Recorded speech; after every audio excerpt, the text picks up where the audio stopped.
Assalamualaikum warahmatullahi wabarakatuh.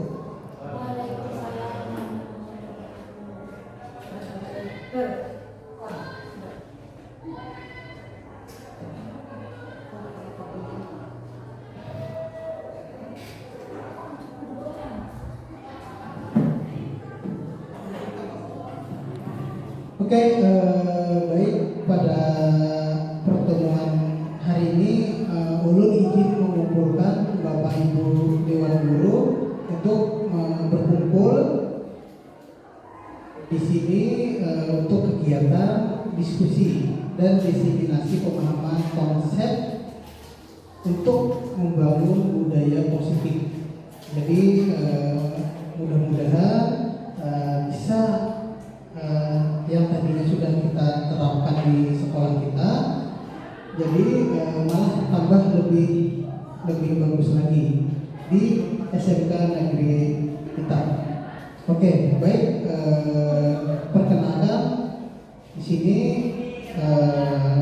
saya sebagai calon guru penggerak angkatan ke-8 Kabupaten Tanah Laut.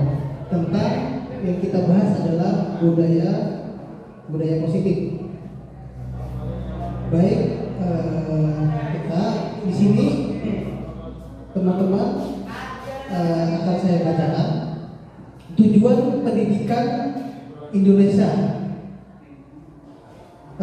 Menurut Ki Hajar Dewantara, tujuan dari pendidikan adalah menuntun segala kodrat yang ada pada anak agar mereka dapat mencapai keselamatan dan kebahagiaan yang setinggi-tingginya, baik sebagai manusia maupun sebagai anggota masyarakat. Jadi guru di sini sebagai among harus bisa menuntun anak didik agar mereka merdeka. Jadi merdeka di sini adalah dalam belajar serta berpikir, tidak kehilangan arah serta tidak membahayakan dirinya. Jadi semangat agar anak dapat bebas belajar, berpikir agar dapat mencapai keselamatan dan kebahagiaan berdasarkan kesusilaan manusia ini yang akhirnya tercipta merdeka belajar. Jadi tujuan pendidikan nasional yang telah dinyatakan dalam Undang-Undang Republik Indonesia Nomor 20 Tahun 2003 tentang Sistem Pendidikan Nasional, Pasal 3, di mana pendidikan diselenggarakan agar setiap individu dapat menjadi manusia yang beriman dan bertakwa kepada Tuhan Yang Maha Esa, berakhlak mulia, sehat, berilmu, cakap, kreatif, mandiri, dan menjadi warga negara yang demokratis dan bertanggung jawab.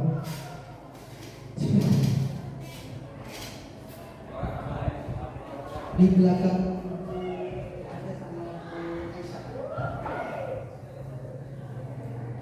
baik, di sini adalah tujuan pendidikan di Indonesia. Jadi saya ambil dulu sumbernya dari Kemendikbudristek modul 1 PGP, yaitu Pendidikan Guru Penggerak tahun 2023. Di sini budaya positif.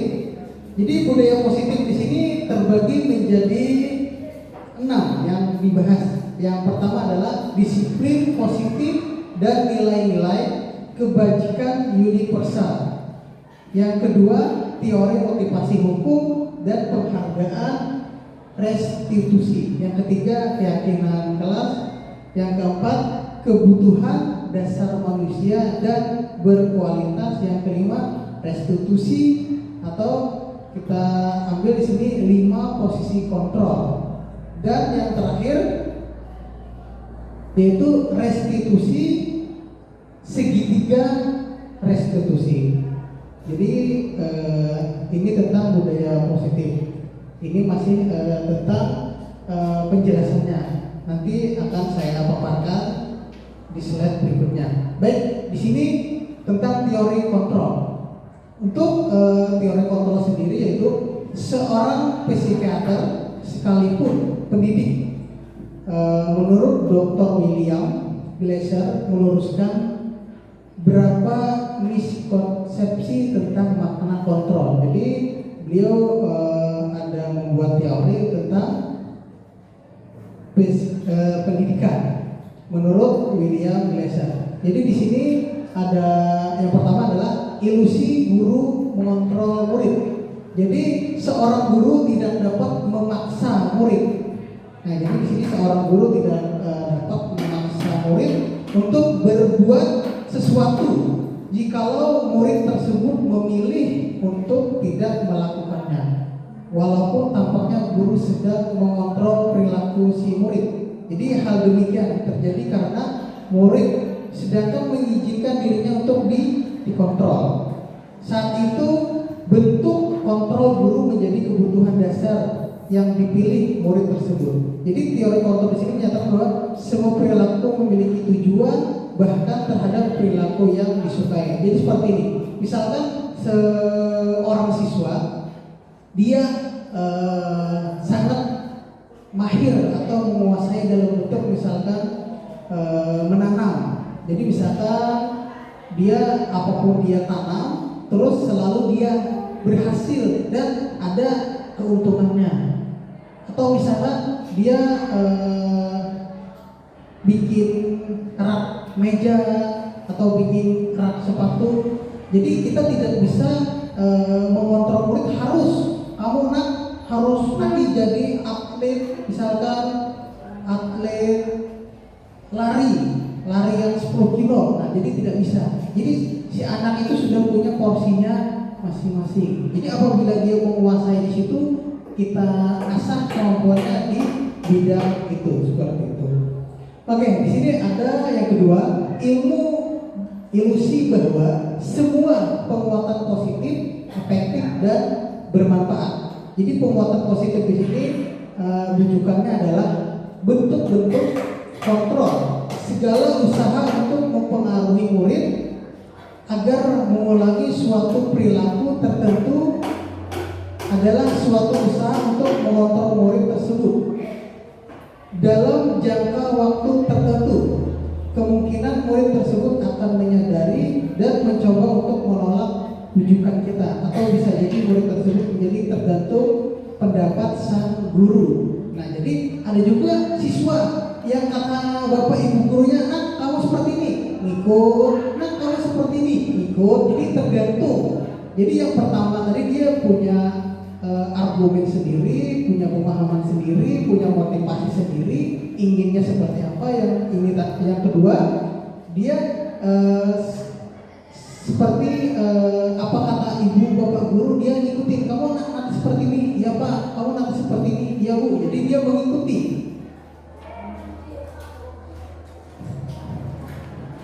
Dan yang ketiga di sini ilusi bahwa kritik dan membuat orang merasa bersalah dapat menguatkan karakter. Nah, jadi di sini penjelasannya menggunakan kritik dan rasa bersalah untuk mengontrol murid menuju pada identitas gagal.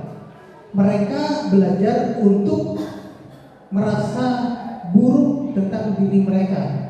Mereka mengembangkan dialog diri yang negatif. Kadang kala sulit bagi guru untuk mengidentifikasi bahwa mereka sedang melakukan perilaku ini, karena seringkali guru cukup menggunakan suara halus untuk menyampaikan pesan negatif. Jadi misalkan ada si anak masuk ke lingkungan sekolah dengan bajunya terbuka terus atau coret-coret. Jadi dengan nada halus bapak ibu guru menasihatin, jangan kita dengan bentak-bentak, woi kamu anak sih. Nah, jangan seperti itu. Kita sebagai bapak ibu guru kita memberi nasihat kepada anak dengan cara halus. Nah, bisalah bajunya dimasukin. Kalau bajunya bagus masuk, itu tandanya seorang murid yang punya kelas atau bagus, seperti itu. Tidak seperti yang asal-asalan, nah seperti itu. Jadi kita menegurnya dengan bukan dengan nada kasar, tapi dengan nada lembut. Di sini juga ada ilusi bahwa orang dewasa memiliki hak untuk memaksa. Nah, jadi di sini ada pemaksaan bahwa orang dewasa yang percaya bahwa mereka memiliki tanggung jawab untuk membuat murid-murid berbuat hal-hal tertentu. Apapun yang dilakukan dapat diterima selama ada sebuah kemajuan berdasarkan sebuah pengukuran kinerja pada saat itu pula.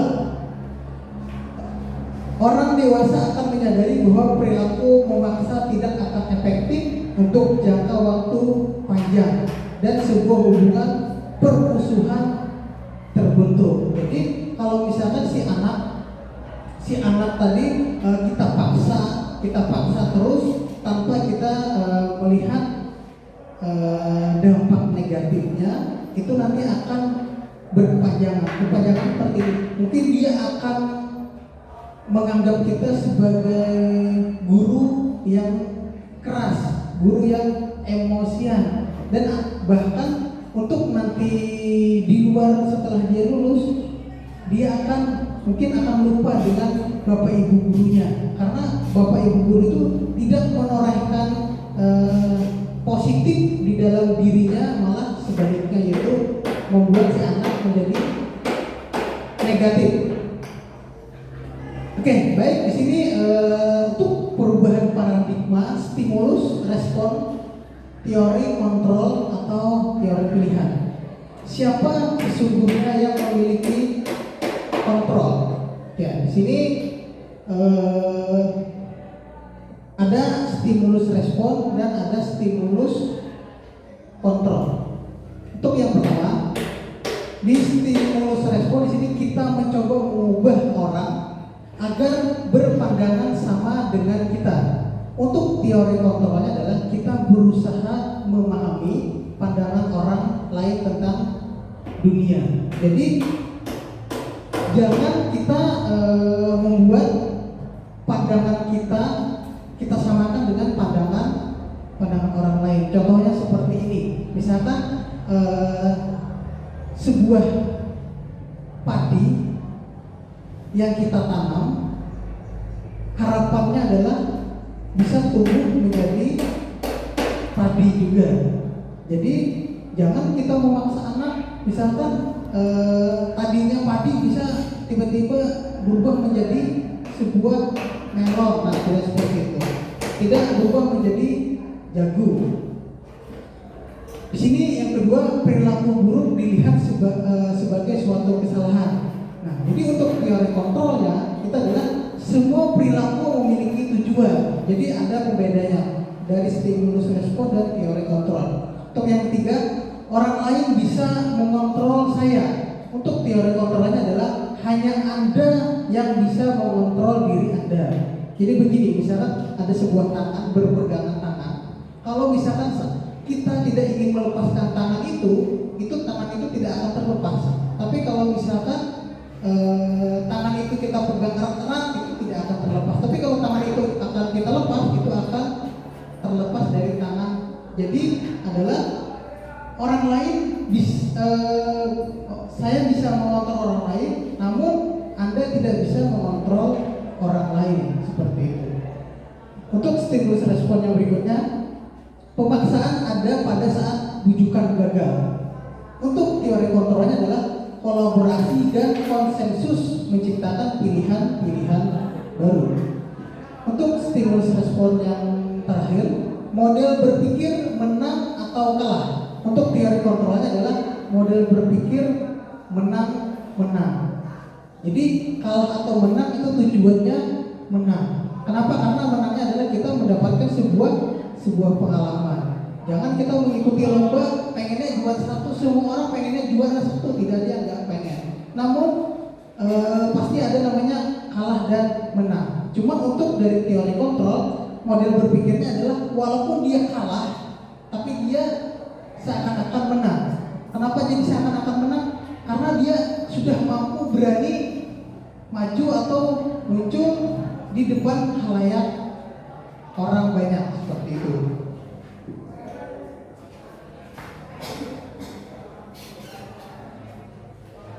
Di sini makna kata disiplin menurut Ki Hajar Dewantara.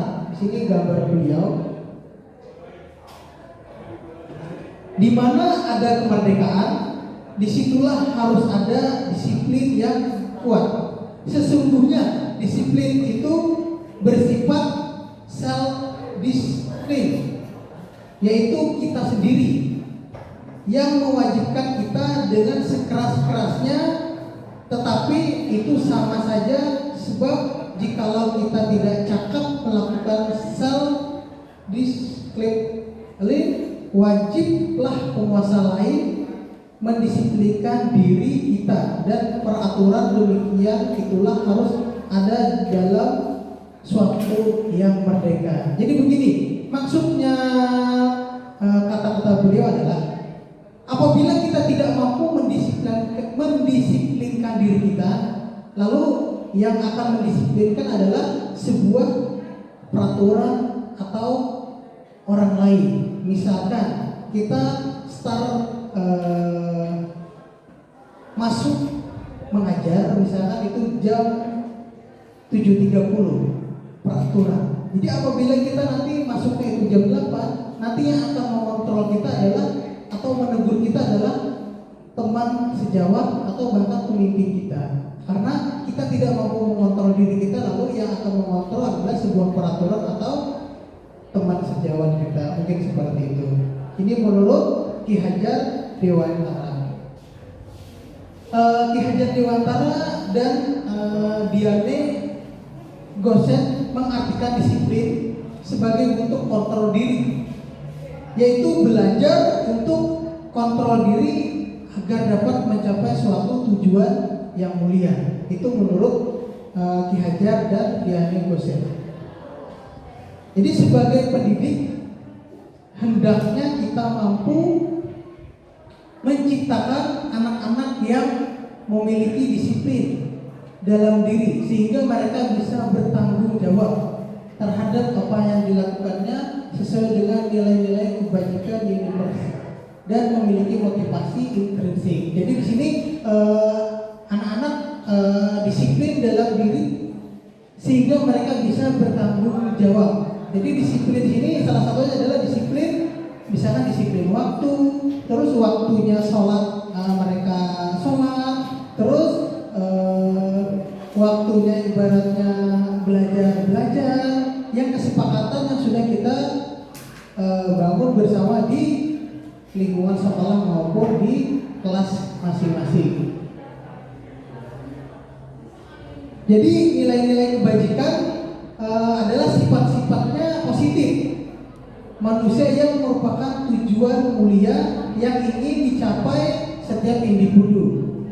Untuk nilai-nilai tersebut bersifat universal dan lintas bahasa, suku, bangsa, agama maupun latar belakang. Jadi untuk disiplin, misalkan kita ambil disiplin waktu tadi, jadi tidak membeda-bedakan antara suku A, suku B, dan suku C. Misalkan kita masuknya jam 7.30, jadi yang suku Banjar harus jam 7.30. Jangan nanti suku lain misalkan karena dia suku Mandar misalkan, oh saya harus jam 8 aja. Nah, tidak boleh. Jadi semuanya sama, memiliki sifat disiplin yang dibuat. Untuk di sini nilai-nilai kebajikan ada 6 yang kemarin waktu kita IHT sudah sedikit dibahas atau dibahas panjang lebar juga untuk tentang profil pelajar Pancasila. Jadi gambarnya sudah tidak familiar lagi.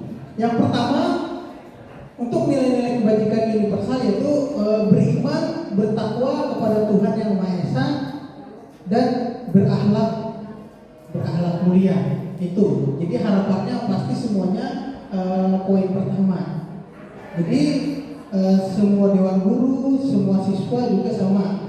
Harapannya siswanya mampu dalam topoksi adalah beriman, bertakwa kepada Tuhan Yang Maha Esa, dan yang terpenting adalah berakhlak mulia.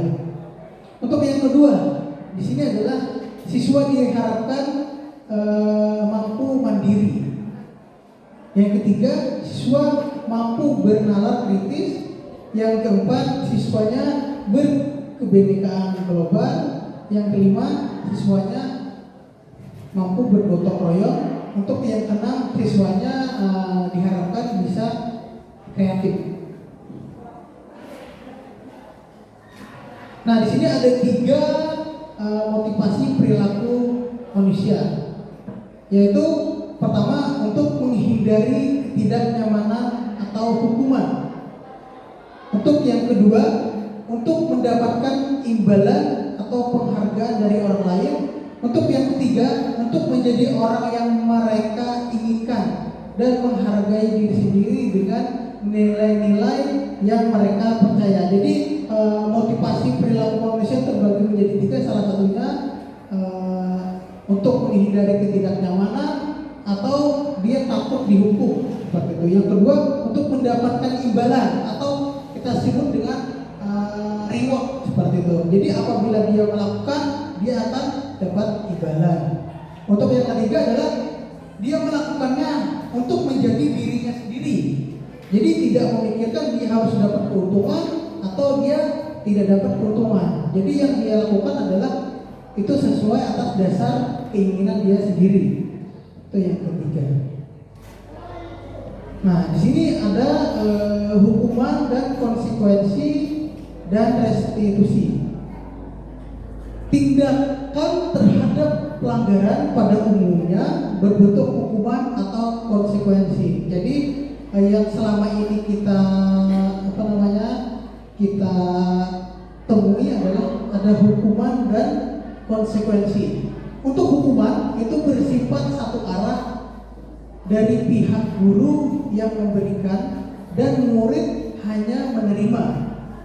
Sedangkan konsekuensi adalah sudah terencana atau sudah disepakati oleh guru dan murid. Nah, jadi misalkan ada siswa masuk ke sekolah, tiba-tiba dia terlambat. Harusnya kita masuk ke jam 7.30, dia datangnya jam 8. Jadi ada seorang guru menegur siswa, lalu tiba-tiba dia misalkan ambil sampah. Nah, itu mungkin masuk di hukuman atau konsekuensi, Bapak Ibu. Oke, ini pertanyaan dari saya pribadi. Jadi siswa yang masuk ke sekolah lewat dari jam 7.30 atau dalam artian datangnya jam 8. Terus ada bapak atau ibu guru yang menemukan siswa tersebut, lalu nak, kamu terlambat. Ya. Jadi tolong ambil sampah. Itu masuk hukuman atau konsekuensi? Yang hukuman angkat tangan. Yang hukuman siapa? Angkat tangan. Oke, pertanyaannya diulang. Ya. Jadi si anak ini datangnya jam 8. Nah, jam 8. Terus si anak datang jam 8. Terus ditemukan oleh guru piket. Jadi guru piketnya menyuruh si anak, "Nak, itu ada sampah, tolong kamu buang." Itu masuk hukuman atau konsekuensi? Oke. Yang angkat tangan hukuman siapa? Yang hukuman. Yo, berapa orang? 1, 2, 3, 4, 5, 6, 7. Ibu Rizda angkat tangan juga? Belum? Oh ya, berarti ada 7. Ada 7 orang yang mengambil tadi sebagai hukuman. Dan yang memilih konsekuensi siapa? 1, 2, 3, 4, 5. Pak Alis juga angkat tangan. 6. Oke. Berarti tadi banyak hukuman ya, banyak hukuman daripada konsekuensi ini. Jadi di sini untuk hukuman adalah siswa yang terlambat tadi yang datang. Tadi kan kita artikan adalah dia membuang sampah. Itu salah satunya. Misalkan saya artikan juga dia datang terlambat langsung saya push up atau langsung saya suruh keliling lapangan 10. Nah, itu tadi saya mengambil contoh dia membuang sampah. Mungkin antara hukuman dan konsekuensi masih nggak terlalu nggak terlalu jauh beda. Tapi kalau kata-kata push up terus lari 10 lapangan itu pasti sudah agak berbeda antara hukuman dan konsekuensi seperti itu. Jadi untuk yang tadi adalah siswanya yang terlambat, terus kita suruh buang sampah itu adalah salah satu dari hukuman. Kenapa hukuman? Karena itu adalah pemikiran kita. Kamu terlambat, langsung ambil itu, buang. Kalau enggak, itu buang. Kalau konsekuensi itu adalah sebuah aturan yang kita buat dan kita ambil keputusan bersama. Itu adalah konsekuensi. Jadi konsekuensi secara tertulis. Oke, itu ya, Bapak Ibu. Dan yang terakhir, ya. Yes. Jadi yang benar adalah tadi dihukum. Tadi adalah kata-kata hukuman, ya. Oke. Jadi konsekuensi adalah aturan yang kita bikin bersama dan secara tertulis, itu namanya konsekuensi. Untuk yang ketiga adalah restitusi. Restitusi ini adalah proses menciptakan kondisi bagi murid untuk memperbaiki kesalahan mereka sehingga mereka bisa kembali pada kelompok mereka dengan karakter yang lebih kuat. Nah, jadi restitusi di sini adalah dalam artian bukan menghukum dan juga bukan konsekuensi. Jadi restitusi adalah kita tadi berbicara halus kepada si anak dan harapan kita tadinya dia terlambat, bisalah nanti untuk besok jangan lagi terlambat seperti itu. Jadi restitusi itu adalah bukan menghukum dan bukan juga konsekuensi tadi, tidak. Jadi restitusi itu adalah harapan siswanya tidak mengulangi kesalahan yang sama. Oke, seperti itu. Oke, kita next. Dihukum oleh penghargaan. Nah, jadi selama ini kita memberi si anak atau memberi seseorang itu adalah atau kita sebut dengan reward, itu adalah juga diartikan sebagai hukum atau dihukum. Jadi di sini penjelasannya dihukum oleh penghargaan, yaitu menurut KON, baik penghargaan maupun hukuman itu adalah cara mengontrol perilaku seseorang yang menghancurkan potensi untuk pembelajaran yang sesungguhnya. Jadi secara idealnya tindakan belajar itu sendiri adalah penghargaan yang sesungguhnya. Beberapa pernyataan tentang tindakan memberikan penghargaan yang nilainya sama dengan menghukum seseorang, yaitu di sini ada terdiri ada beberapa. Yang pertama, pengaruh jangka pendek dan jangka panjang. Nah, jadi di sini kita ambil dihukum oleh penghargaan. Jadi dihukum oleh penghargaan. Misalkan si anak peringkat 1, misalkan kita kasihlah dia misalkan tas atau baju. Jadi di situ adalah pengaruh jangka pendek dan jangka panjang. Jangka pendeknya dia akan merasa bahagia. Jangka panjangnya dia akan berusaha selalu pengen dapat itu lagi, pengen dapat hadiah itu lagi. Nah, jadi kenapa dihukum oleh penghargaan? Kata-kata penghargaan itu maksudnya dihukum seperti itu. Kenapa dia dihukum? Karena ada yang bisa jawab, Bapak Ibu. Jadi tadi si anak misalkan dia dapat peringkat juara 1 di kelas. Terus di sini pengaruh jangka pendek dan pengaruh jangka panjang. Nah, jadi pengaruh jangka pendeknya tadi dia mendapatkan kesenangan. Pengaruh jangka panjangnya adalah dia selalu pengen dapat itu. Cuma kenapa kata-katanya kok bisa dihukum? Ada yang bisa bantu entah memperbaiki kosakatanya atau memberi argumentasinya. Mungkin kalau ada yang argumen bisa angkat tangan ibu atau bapak. Yuk.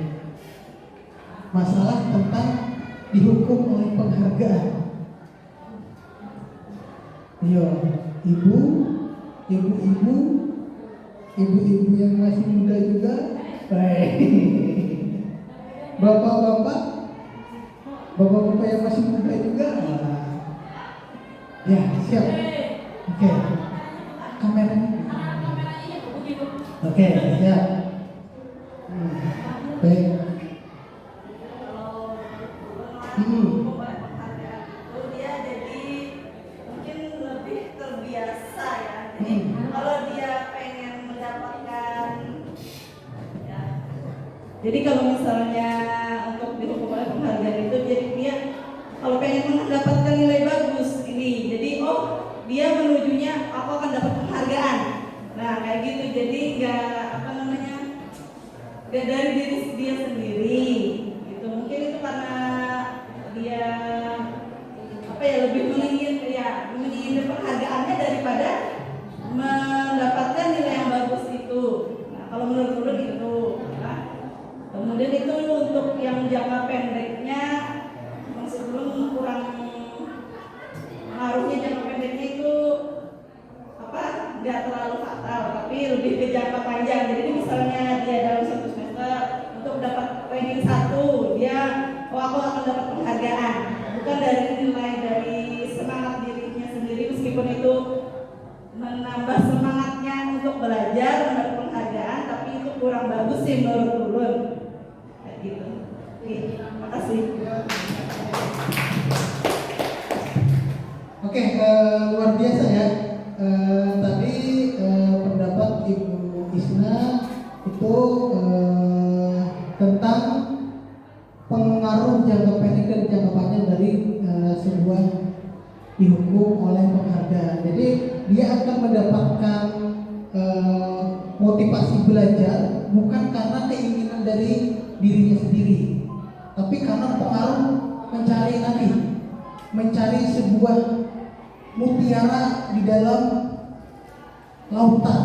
Jadi dia fokusnya ke satu itu. Apabila mutiaranya itu kita ambil atau rewardnya itu tidak ada, dia tidak akan lagi, dia akan kendor. Jadi bukan muncul dari dirinya, tapi karena pengaruh ada sesuatu tadi. Jadi bukan karena keinginan diri sendiri, ya, bukan dari dirinya, bukan dari hatinya, tapi karena ada bonus yang dicarinya. Itu salah satunya.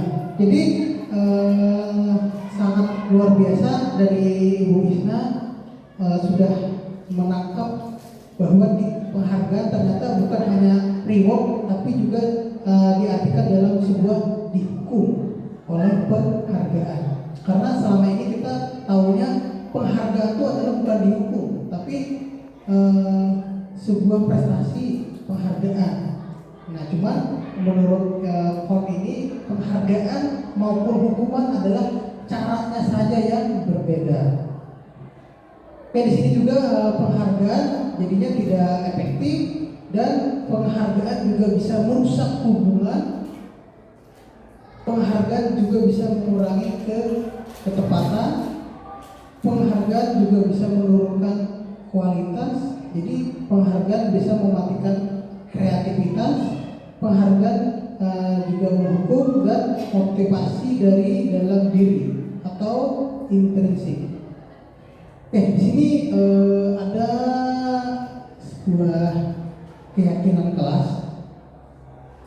Siswa akan lebih tergerak dan bersemangat untuk menjalankan keyakinan daripada hanya sekedar mengikuti peraturan tertulis tanpa makna.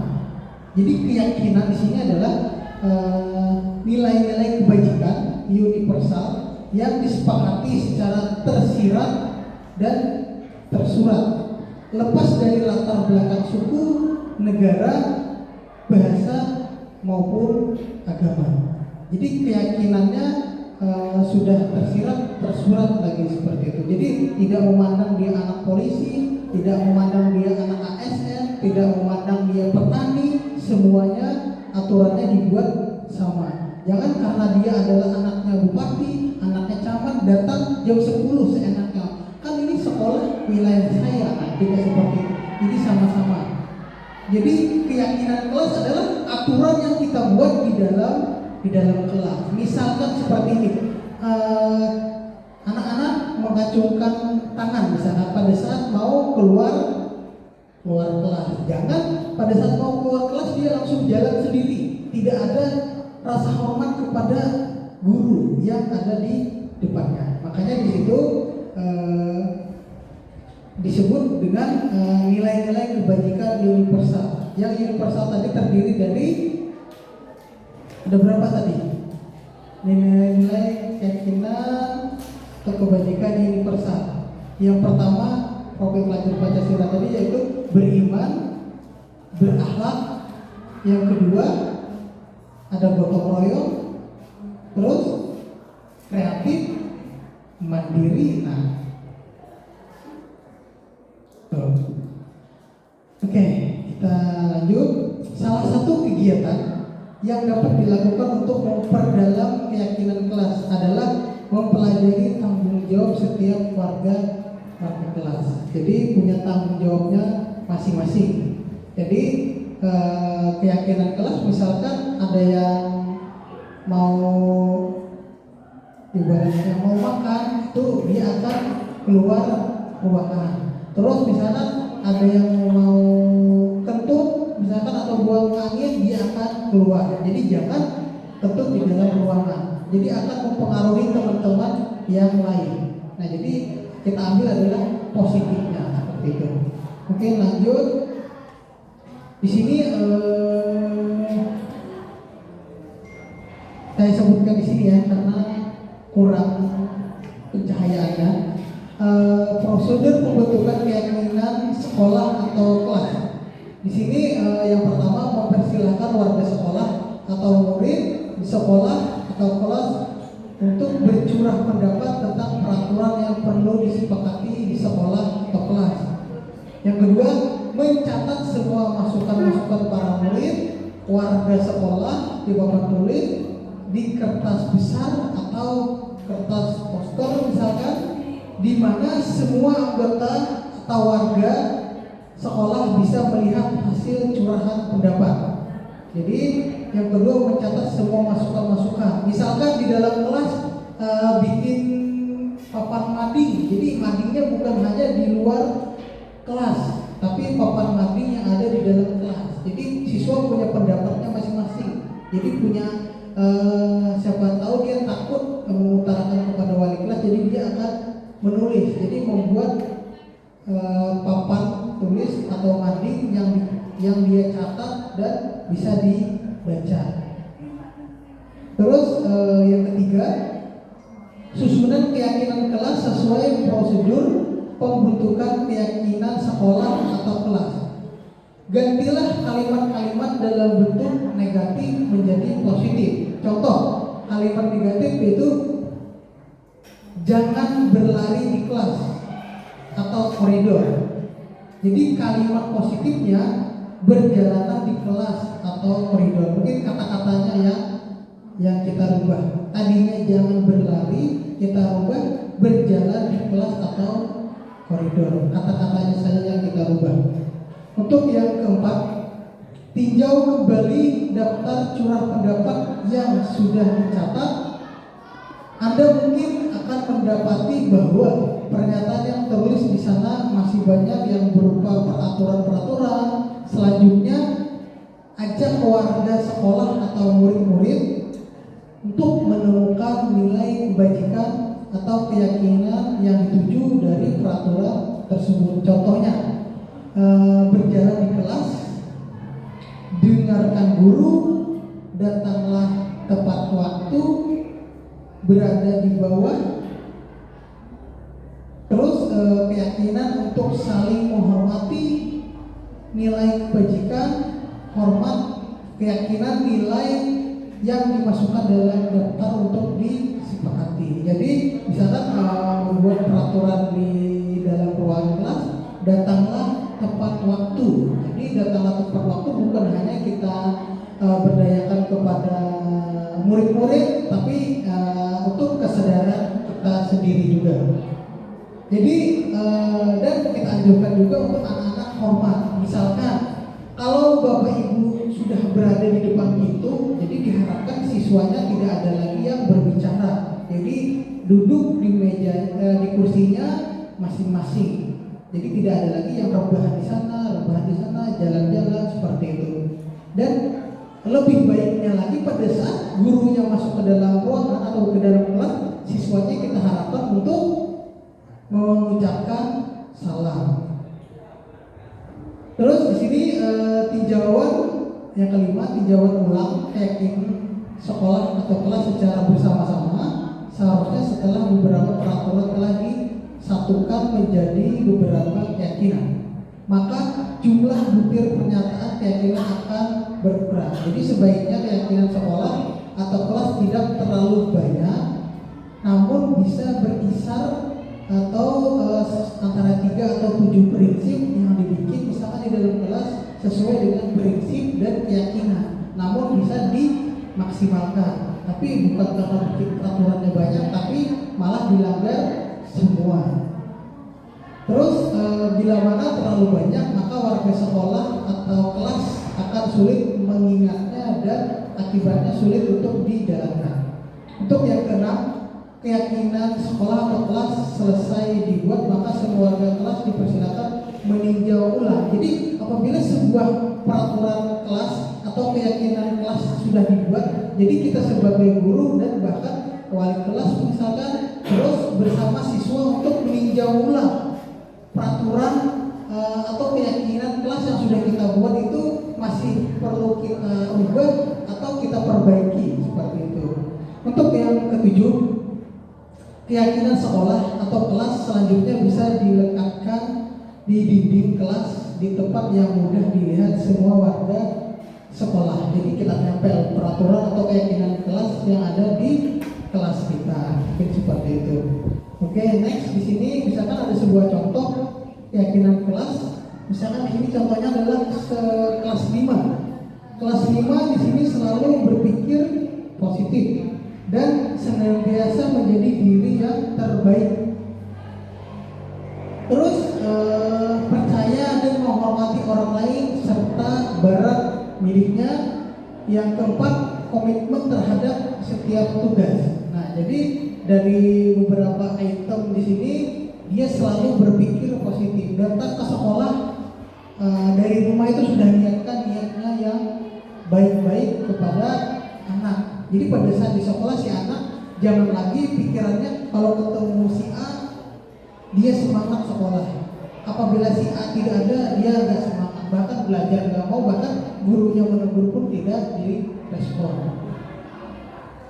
Dan senantiasa menjadi diri yang terbaik, percaya dan menghormati orang lain serta barang miliknya. Jangan barang temannya, barang dia juga, seperti itu. Dan komitmen terhadap setiap tugas yang Bapak Ibu guru berikan. Yang kelima, senantiasa membantu. Jadi di sini bukan karena pengennya sesuatu, karena ada nilainya baru ikut membantu, bukan. Karena di sini adalah mulai dari hati untuk tergerak, untuk siap, untuk membantu. Di sini juga ada contoh dari keyakinan kelas 7, yaitu kami meyakini bahwa sangat penting untuk menghormati semua orang dan barang milik orang lain. Jadi di sini untuk hormatnya kami meyakini bahwa sangat penting untuk menghormati semua orang dan barang milik orang lain. Untuk bekerja kami meyakini bahwa sangat penting untuk mengerjakan segala pekerjaan, mengikuti kegiatan yang telah ditugaskan. Ini mungkin salah satu contoh ada keyakinan kelas yang ditempel di lingkungan kelas kita. Terus di sini ada diterima dan dimiliki. Kami meyakini bahwa sangat penting untuk merasa diterima pada suatu kelompok dan saling peduli satu dengan yang lainnya. Jadi kayak gini bisa ditambah sesuai dengan keyakinan kelas kita masing-masing.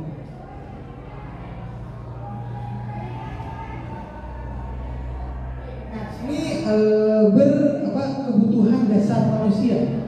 Kebutuhan dasar manusia di sini terbagi menjadi 5. Yang pertama, kebutuhan bertahan hidup. Yang kedua, kasih sayang dan rasa diterima. Yang ketiga, penguasaan. Yang keempat, kebebasan. Yang kelima, kesenangan. Jadi dari semua ini, kebutuhan dasar manusia itu adalah ada 5. Semua orang pasti ingin bertahan hidup, tergantung lagi dari segi positif atau segi negatifnya, seperti itu. Jadi harapannya tadinya materi kita positif, itu adalah positif semua. Kasih sayang dan rasa diterima. Jadi misalkan keyakinan kelas kita ada tadi, misalkan dia dari suku luar Kalimantan misalkan, atau daerah mana atau daerah jauh misalkan, datang dia di sini karena mungkin dari segi pakaian kumal, terus rambutnya acak-acakan, terus dia dikucilkan di dalam kelas. Nah itu harapan kita tidak seperti itu. Jadi kita harapkan adalah kasih sayang dan rasa diterima, walaupun dia itu agama apakah, terus suku apakah, bahkan dia dari keluarga manapun, itu di dalam kelas sama-sama kita berikan kasih sayang dan rasa yang untuk diterima. Yang ketiga, penguasaan. Jadi harapannya adalah siswa mampu atau menguasai pembelajaran yang ada di ruang kelas. Yang keempat, kebebasan. Nah, kebebasan di sini bukan kebebasan si anak untuk datang terlambat bukan, tapi kebebasan di sini harapannya adalah kebebasan untuk memberikan pendapat. Misalkan si kita sebagai dewan guru mengajarnya hanya itu saja, jadi si anak berhak punya pendapat. Jadi dia pengen juga, Bu, Bapak atau Ibu guru, kalau bisa pembelajaran jangan seperti itu, bolehlah kita rubah seperti ini. Nah, misalkan jangan hanya begini misalkan. Jadi seperti itu. Jadi untuk di dalam kelas, jadi siswa kita berikan juga kebebasannya untuk berpendapat. Misalkan jangan lagi Bu seperti itu, Bapak jangan seperti itu Pak. Bisa Pak, kita jangan hanya di dalam kelas misalkan. Coba kita di luar kelas Pak, misalkan mengenal tentang misalkan bahasa Inggris misalkan. Ini apa namanya daun, bahasa Inggrisnya ini rumput. Nah, jadi dia tidak lagi kaku untuk berpikir di dalam kelas seperti itu. Itu salah satu contohnya. Terus kesenangan. Jadi apabila kita sudah menerapkan keempat ini, lalu timbul sebuah kesenangan. Jadi si anak itu apabila dia tidak masuk sekolah, dia merasa ada yang kurang, pengennya selalu datang ke sekolah, dan senang apabila diberi ajar atau diberi materi oleh bapak atau ibu guru tersebut.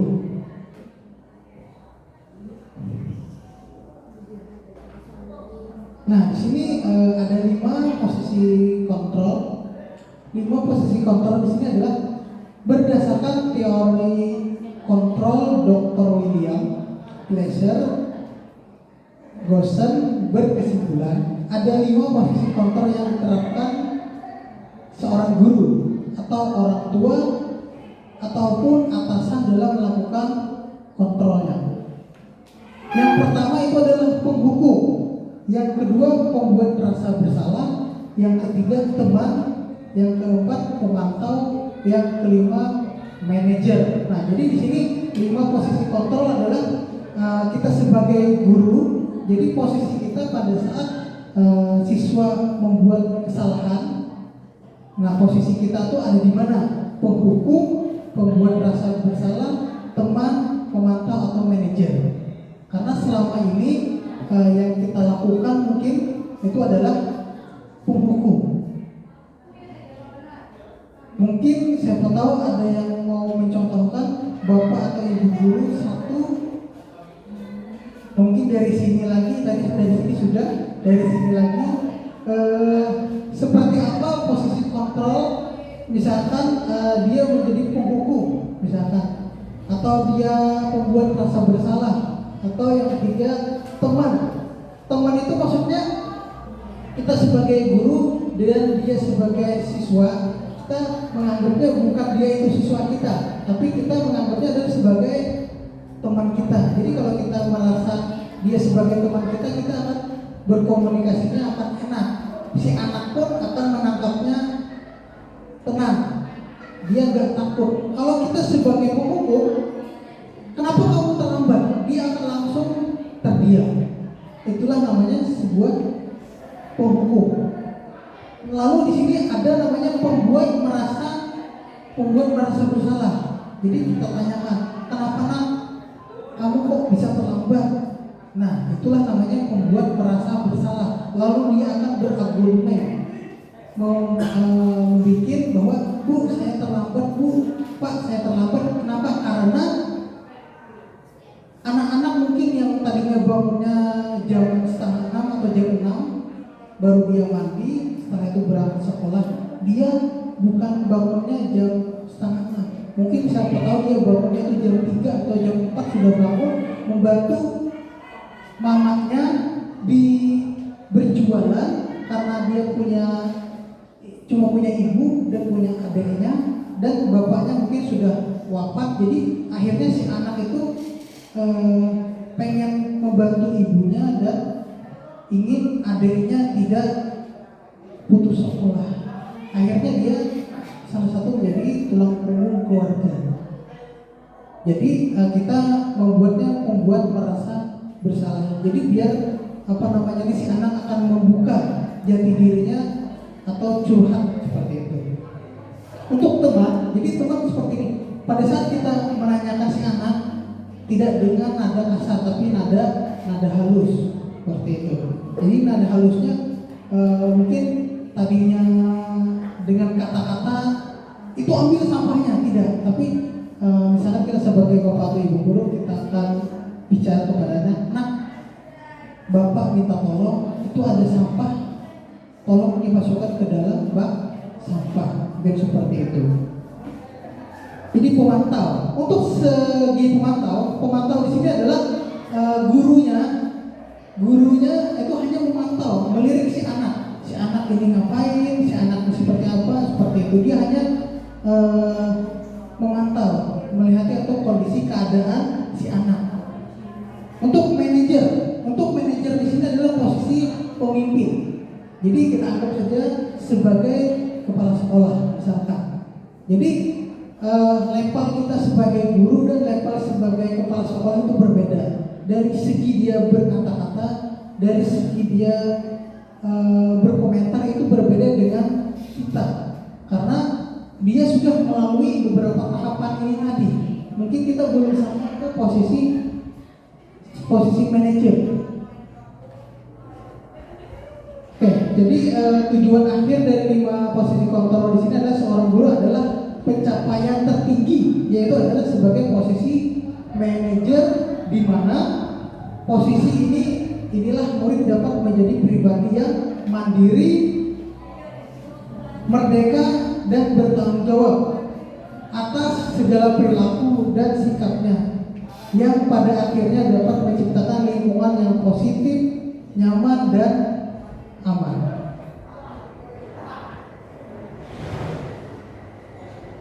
Nah, di sini ada gambar ya, cuman karena pencahayaannya kurang, jadi akan saya sebutkan saja.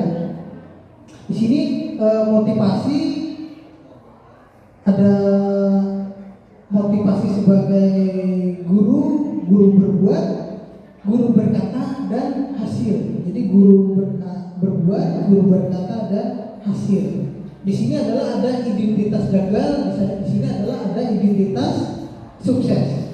Kenapa dikatakan di sini adalah identitas gagal? Karena perilaku kontrolnya adalah negatif. Kalau di sini kenapa sukses? Karena perilaku kontrolnya positif atau hasil keluarannya adalah positif. Baik, untuk identitas gagal di sini adalah penghukum dan pembuat merasa bersalah. Makanya diambil menjadi identitas gagal. Jadi kalau misalkan kita sebagai guru itu kerjaan kita hanya menghukum anak dan si anak merasa bersalah. Nah, jadi itu kita masuk dari identitas gagal atau perilaku kontrolnya negatif. Namun di sini apabila seorang guru perilaku kontrolnya menganggap siswa sebagai teman, setelah itu kita mampu atau memantau siswanya, dan kontrol diri yang kita dapat adalah sebagai manajer. Jadi kalau sebagai manajer di sini kita sebut dengan identitasnya sukses. Jadi untuk perilaku yang menghukum dan membuat merasa bersalah itu adalah masuk dari perilaku kontrol yang gagal atau kita sebut dengan kontrol negatif. Untuk berkata, misalkan di sini seorang guru kata-katanya seperti ini. Ini permisalan ya. Ini saya bikin dengan cepat. Di siang hari kita fokus, di malam mengerjakan modul. Jadi mungkin entah ada salah sedikit, mungkin dibantu dikoreksi oleh teman-teman. Jadi di sini misalkan seorang guru masuk dari kontrol negatif. Misalkan pertanyaannya seperti ini, kalau kamu tidak melakukan, saya akan. Nah, itulah. Kalau kamu tidak melakukan, saya akan. Nah, akannya itu kan di titik-titik di situ. Itulah sebagai penghukum. Kalau pembuat merasa bersalah, dia akan bertanya, kamu sudah mengecewakan ibu atau kamu sudah mengecewakan bapak? Kenapa? Karena tadi dia terlambat. Nah itu, dia tidak menghukum, tapi dia membuat si anak merasa bersalah. Misalkan kita mulai jam 8 misalnya di dalam kelas, tiba-tiba si anak datang jam 9 datang, itu akan mengecewakan si bapak atau ibu guru. Jadi pertanyaannya adalah, kamu sudah mengecewakan ibu, seperti itu. Namun untuk identitas sukses tadi, kalau sebagai teman, pertanyaannya adalah, lakukan demi bapak atau ibu. Jadi iya, sudah, nanti bapak ibu bantu bereskan. Nah, jadi maksudnya di sini si siswa ini tadi kita menganggapnya sebagai teman adalah pada saat dia tadinya terlambat sekolah misalkan, karena dia pagi-pagi subuh-subuh sudah membantu ibunya di pasar, tiba-tiba datang ke sekolah terlambat. Jadi peran kita sebagai teman itu bukan menghukum dia, bukan juga membuat dia bersalah, tapi kita merangkul dia sebagai teman. Jadi mungkin ibu atau bapak akan bantu kamu, nak, bantu kamunya di sini, karena posisi kamu ini tidak semua orang yang tahu. Bahkan kita pun kalau di posisi dia belum tentu mampu. Iya, kalau selama ini kita misalkan makan 3 kali sehari, 3 kali makan mungkin, terus dia itu untuk makan aja belum tentu untuk besok. Lalu dia membantu ibunya. Kita mampu makannya 3 hari, bisa saja dia makan 1 hari hanya 1 kali. Kalau dia tidak bantu ibunya tidak ada penghasilan, bisa saja dalam 1 hari itu dia tidak makan. Tapi dia punya itikat, punya niat ingin bersekolah. Jadi kita sebagai guru, jadi kita ambil posisinya, kontrolnya ada sebagai teman, seperti itu. Untuk sebagai pemantau di sini, yang pemantau akan bertanya, atau kita sebagai guru sebagai pemantau, polanya atau pemikirannya atau mindsetnya adalah apa peraturannya. Dia akan bertanya ke anak, apa peraturannya dan apa konsekuensinya apabila si anak terlambat. Jadi hanya seperti itu. Dan kamu lakukan apa yang telah terjadi sekarang. Jadi kalau sebagai pemantau itu dia akan berpikir bahwa yang telah kamu lakukan itu apa, dan untuk nanti ke depannya finishnya bisa lanjut sekolah sampai selesai atau stop di tengah jalan, seperti itu. Kalau untuk posisi manajer, mungkin di sini posisi manajer dia akan meyakinkan hal tersebut bahwa kalau kamu ibaratnya tadinya sering terlambat, mungkin si kepala sekolah akan mengambil tindakan. Tindakannya bahwa akan bertanya kepada si anak, mungkin akan dicarikan solusinya. Solusinya mungkin entah itu bantuan dana, membantu sekolah, atau bantuan tidak mampu, mungkin seperti itu. Jadi untuk hasil di sini untuk hasil penghukum. Jadi penghukum adalah relatif si anak tadi menjadi memberontak. Untuk pembuat merasa bersalah di sini adalah dia akan menyangkal bahwa dia itu berbohong. Nah, untuk teman di sini bisa ketergantungan dari segi hasil yang kita dapatkan. Untuk pemantau juga di sini adalah menyesuaikan diri. Menyesuaikan apabila dia merasa diawasi. Kalau segi dari manajer itu nanti akan hasil kesimpulannya adalah menguatkan watak si anak.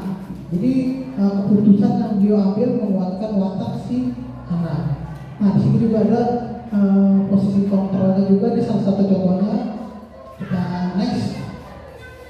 Untuk segitiga restitusi. Jadi pengambilan keputusan itu harusnya kita ambil sesuai dengan segitiga restitusi. Karena selama ini kita langsung ambil kesimpulan terus langsung kita hukum, tidak melalui beberapa tahapan dulu. Untuk yang pertama di sini adalah kita stabilkan identitas.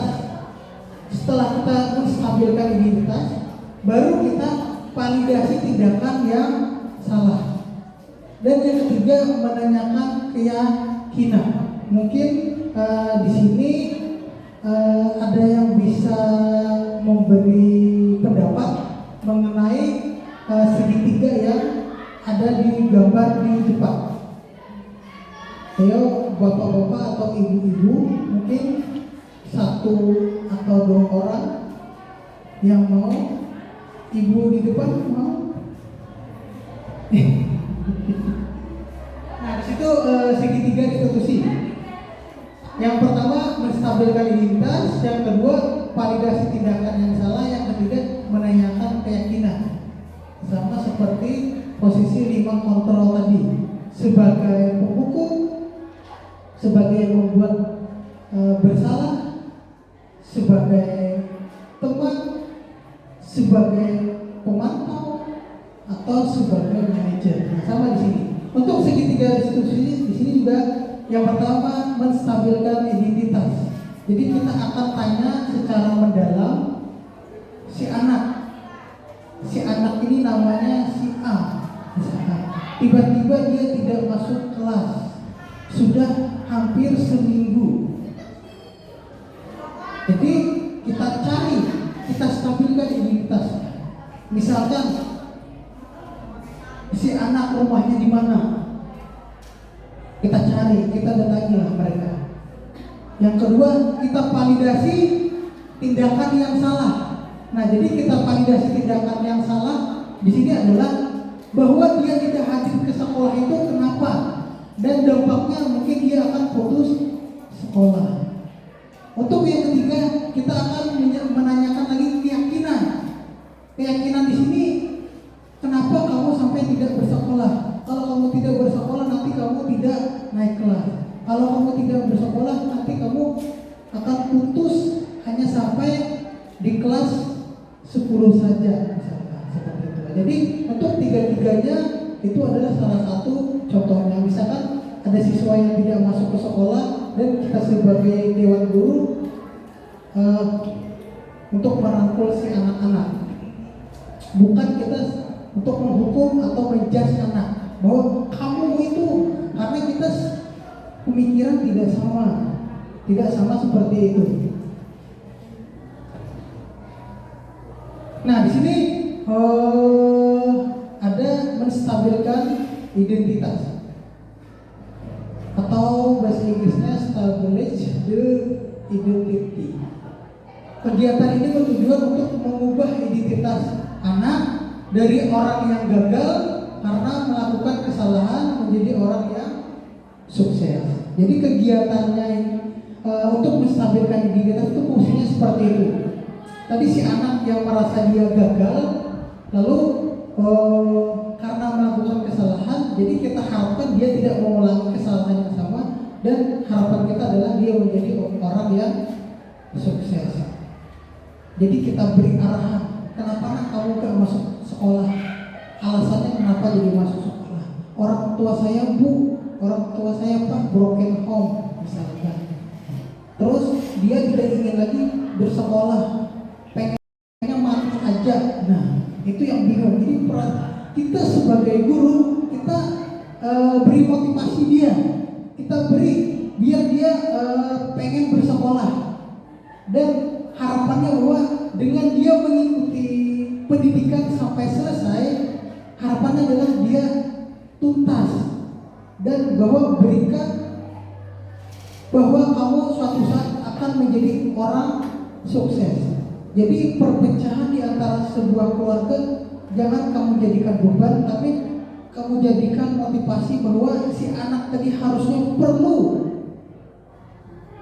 kasih sayang orang tua, tapi karena kasih sayangnya kurang, jadi dia bisa tetap semangat, karena itu tidak bisa dilakukan semua orang. Kalau kita mengkritik dia misalkan, maka kita akan tetap membuatnya dalam posisi gagal. Kalau kita ingin dia menjadi reflektif, maka kita harus meyakinkan si anak dengan cara mengatakan kalimat-kalimat ini. Nah, jadi maksudnya di sini berbuat salah tidak apa-apa. Yang kedua, tidak ada manusia yang sempurna. Yang ketiga, saya juga pernah melakukan kesalahan seperti itu. Yang keempat, kita bisa menyelesaikan ini. Yang kelima, Bapak Ibu tidak tertarik mencari siapa yang salah, tapi Bapak Ibu ingin mencari solusi dari permasalahan ini. Terus kamu berhak merasa begitu. Selanjutnya, apakah kamu sedang menjadi teman yang baik buat dirimu sendiri? Jadi ini kata-kata yang kita ucapkan ke anak-anak. Tadi mindset kita misalkan apabila kita masuk ke dalam kelas, anak-anak takutnya kita tidak lagi. Jadi kita merangkul mereka bahwa adanya kita di dalam kelas, adanya kita pada saat pembelajaran itu adalah dinanti-nantikan oleh seorang murid. Siapa tahu nanti kita, karena semua orang tidak ada orang yang tidak berdosa, semua orang berdosa. Siapa tahu nanti mereka lah yang mereka lah yang siapa tahu naudzubillah menjadi, misalkan kita ada di mungkin di alam sana, mungkin dalam artian misalkan di dalam neraka lah seperti itu. Jadi mudah-mudahan si anak inilah yang ingat dengan gurunya, oh itu si bapak itu dulu yang ngajar aku ini, akhirnya aku bisa. Nah, oh si ibu itu yang tadinya aku malas belajar, yang tadinya aku seperti ini, akhirnya aku menjadi orang yang sukses. Padahal di dalam rumah tangga dia berantakan, tapi ibu gurunya, bapak ibu gurunya yang memotivasi anak, sehingga dia akan menjadi orang yang sukses. Mudah-mudahan dari situlah kita sebagai bapak ibu guru menjadikan anak-anak yang cerdas dan berwawasan kebangsaan global. Nah, jadi disinilah kita merubah pola pikir atau mindsetnya. Tadinya karena tidak ada manusia yang sempurna, seperti itu. Nah, ini untuk validasi tindakan salah. Validasi tindakan salah di sini adalah tujuannya untuk memenuhi kebutuhan dasar. Jadi seorang guru yang memahami teori kontrol pasti akan mengubah pandangannya dari teori stimulus respon ke berpikir proaktif yang mengenali tujuan dari setiap tindakan kita. Mungkin tidak suka sikap seorang anak yang terus-menerus merengek misalkan, tapi bila sikap itu mendapat perhatian kita, maka itu telah memenuhi kebutuhan anak tersebut. Kalimat-kalimat di bawah ini mungkin terdengar asing buat guru, namun bila dikatakan dengan nada tanpa menghakimi akan memvalidasi kebutuhan mereka. Jadi jangan lagi kita sebagai guru untuk menghakimi. Tiba-tiba anaknya punya kesalahan sedikit, kita pengen langsung main tonjok atau main pukul karena kita merasa guru. Jadi tidak seperti itu. Nah, di sini ada salah satu contohnya. Padahal kamu bisa melakukan yang lebih buruk dari ini ya. Terus kamu pasti punya alasan mengapa melakukan hal tersebut. Dan kamu patut bangga pada dirimu sendiri karena kamu telah melindungi sesuatu yang penting buatmu. Sama itu tadi. Misalkan dia ke sekolah mungkin sedikit terlambat lah dari teman-temannya. Kamu harus datang segini. Terus untuk makan dia besok gimana? Karena dia tidak punya bapak. Kalau misalkan pola pikirnya manusia itu tinggi semua, bagus semua, sama semua, atau kaya semua, tidak ada yang miskin, mungkin kata-kata yang seperti ini tidak ada. Jadi harapannya adalah kita sebagai bapak ibu guru, jadi siswa tadi mampu membagi waktunya, waktu untuk belajar dan waktu untuk melindungi sesuatu yang penting bagi mereka. Mungkin seperti itu. Jadi seorang guru biasanya menyuruh anak untuk menghentikan sikap yang tidak baik, tapi teori kontrolnya menyatakan bahwa resep itu tidak manjur. Mungkin tindakan guru dengan memvalidasi sikap yang tidak baik seperti bertentangan dengan aturan yang ada, namun sebetulnya tujuannya adalah untuk menunjukkan bahwa guru memahami alasan dibalik tindakan murid.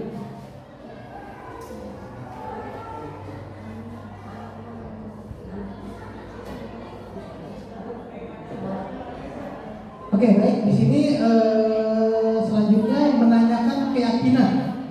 Untuk dalam teori kontrol menyatakan bahwa kita pada dasarnya termotivasi secara internal ketika identitas sukses telah tercapai.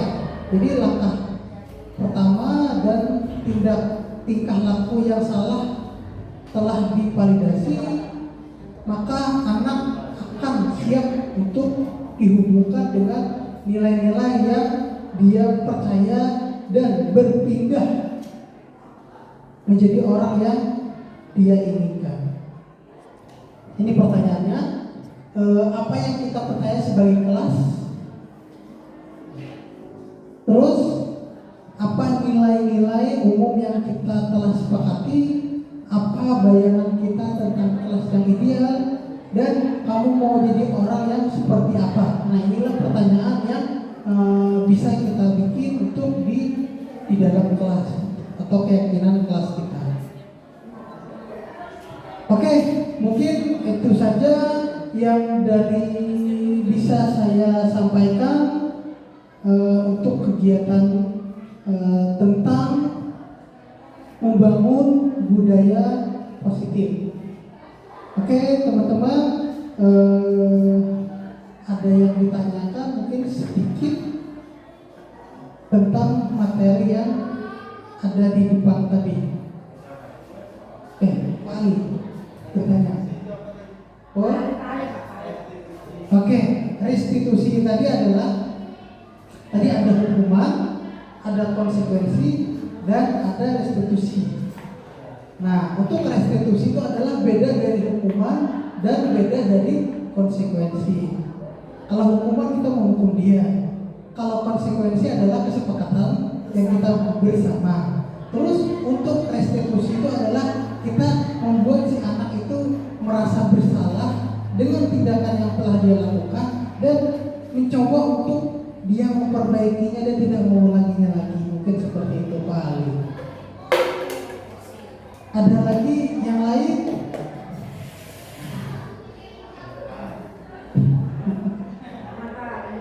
Ya, oke. Ada yang ditanyakan lagi dari sini atau dari sini, Bapak Ibu?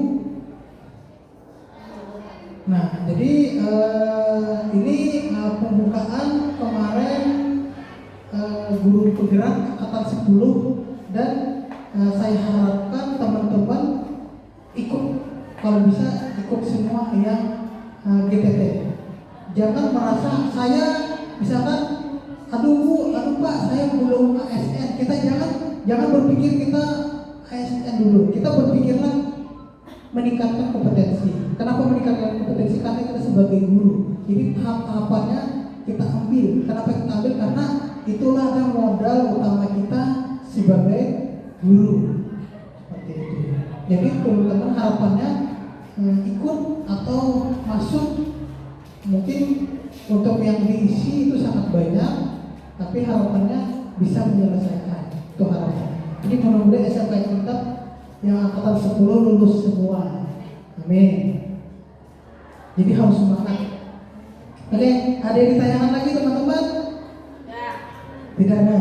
Oke, kalau tidak ada, mungkin itu saja dari saya. Salah hilaf mohon maaf. Wabillahi taufiq wal hidayah. Wassalamualaikum warahmatullahi wabarakatuh.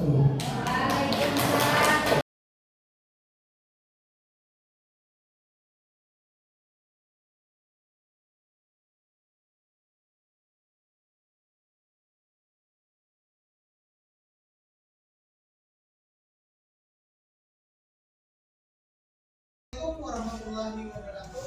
Waalaikumsalam warahmatullahi wabarakatuh. Bagaimana kabarnya anak-anak? Baik. Pada kali ini Bapak akan membuat namanya sebuah keyakinan Tuhan. Apakah kalian sudah mendengar apa itu keyakinan Tuhan? Belum. Keyakinan Tuhan adalah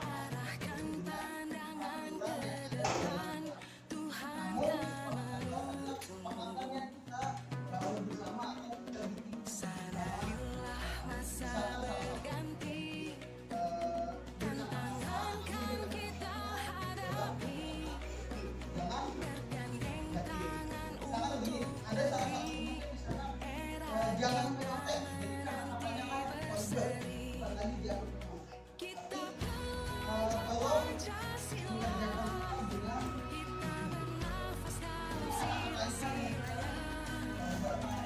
oke, baik, kita buatkan lagi beberapa nanti misalkan temannya misalkan sampahnya sederhana, jadi ada juga teman-teman ini buat kata-katanya jangan lagi yang makan gitu kan, gitu buanglah sampah pada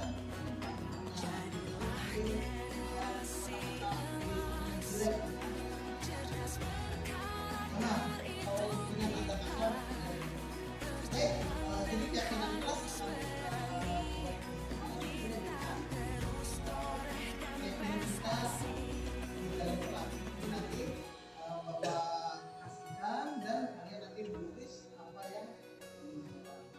positif itu juga kalian berkata-kata sama teman juga harus dengan yang baik dengan diri juga baik. Bapak akan berikan ini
Ya, lanjut lagi.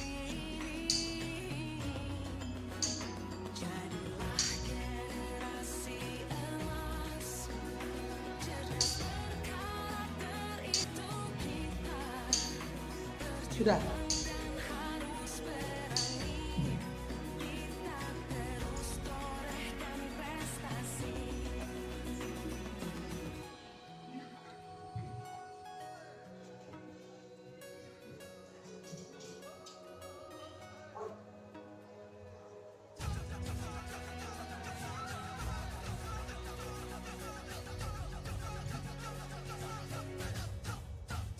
Kita pelajar Pancasila, kita bernafas dalam sila-silanya. Kita pelajar Pancasila, ayo kita jaga untuk Indonesia. Kita pelajar Pancasila, kita bernafas dalam sila-silanya. Kita pelajar Pancasila, ayo kita jaga untuk Indonesia.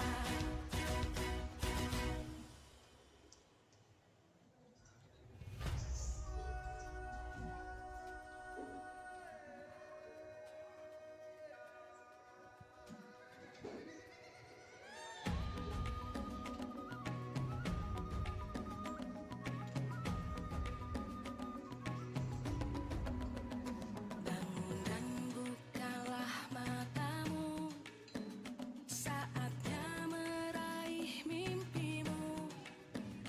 Arahkan pandangan ke depan, Tuhan kan menuntunmu. Sadarilah masa berganti, tantangan kan kita hadapi. Bergandeng tangan untuk negeri, era kita menanti berseri. Kita pelajar Pancasila, kita bernafas dalam sila-silanya. Kita pelajar Pancasila,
warahmatullahi wabarakatuh. Perkenalkan, nama saya Aisyah dari kelas 10 TKJ 2. Assalamualaikum warahmatullahi wabarakatuh. Perkenalkan, nama saya Harmonika dari kelas 10 TKJ 2. Assalamualaikum warahmatullahi wabarakatuh. Perkenalkan, nama saya Yulius Jaminantoro dari kelas 10 TKJ 2. Assalamualaikum warahmatullahi wabarakatuh. Perkenalkan, nama saya Muhammad Isman dari TKJ 2.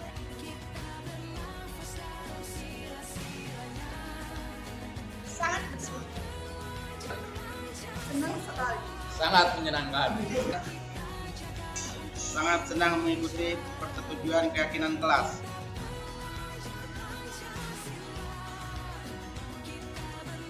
Sangat penting sekali, Pak. Sangat penting sekali, Pak. Sangat penting. Sangat penting.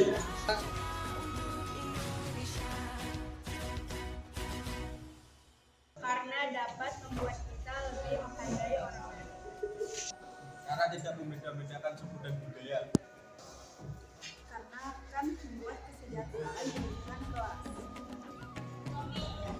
Karena membuat lingkungan kelas menjadi sadar akan kepentingan kita bersama.